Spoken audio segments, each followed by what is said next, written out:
Why is it good to have dependency injection? So it's about having simpler code dependencies between different classes. So there could be cases when your one class depends on the other class and somehow you'll get to acquire the reference. So instead of doing that manually and wiring all of that dependencies manually, you can rely on dependency injection frameworks to do that.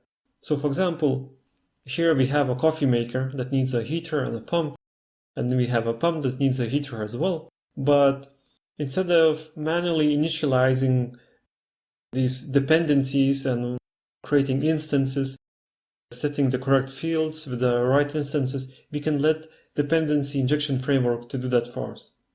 So in the end, it's going to be less initialization code, and it could make the testing simpler because now dependencies won't be hardwired to the code base and its environment. So now let's take a look at the code, how it could look in our case, where the dependency injection could help us. So first of all, let's take a look at the stock update service. Here we could just inject data service that we use to do the actual querying. So we won't need to manually initialize it like new IX data service. Obviously that wouldn't work because it just says interface. Or for example, in the view activity, we have a view model.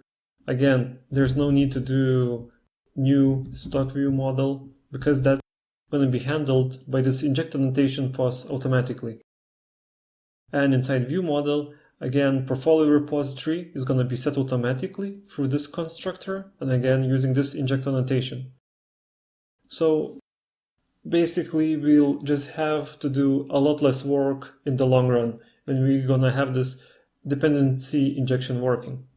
Setting up Dagger 2. So let's just get straight to the code base.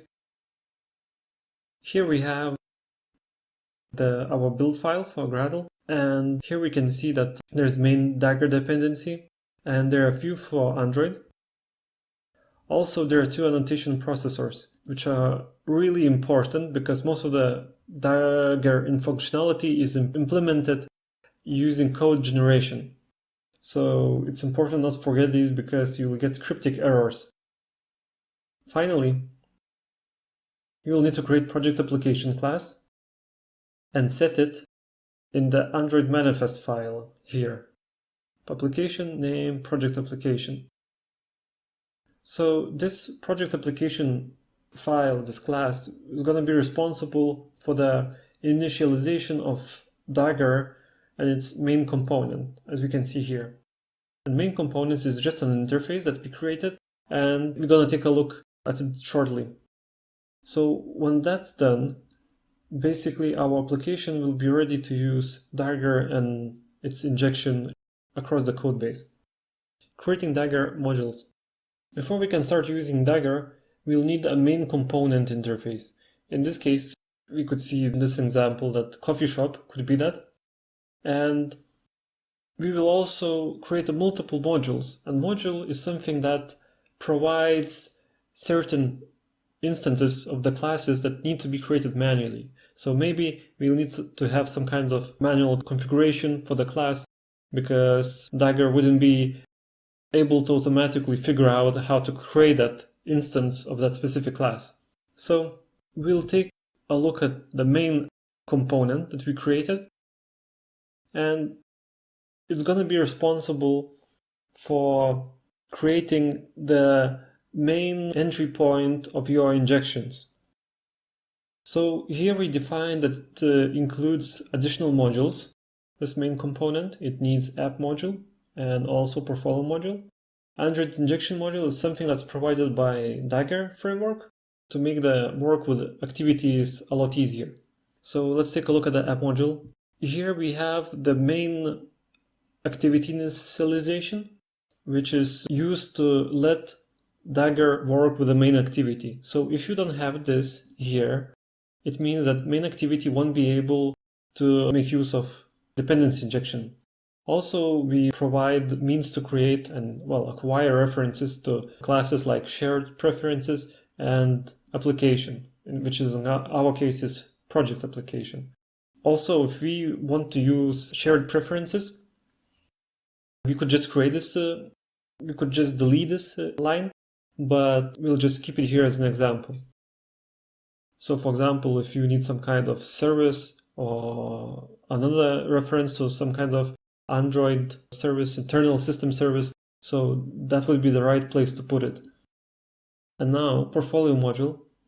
Here we define dependencies and how to create them for Retrofit framework.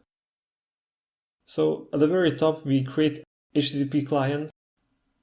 And when we have this, it means Dagger knows how to create HTTP client.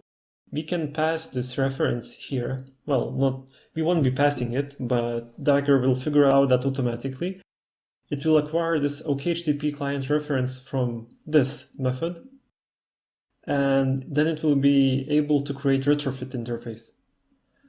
Then using Retrofit interface, it will be able to create IX data service.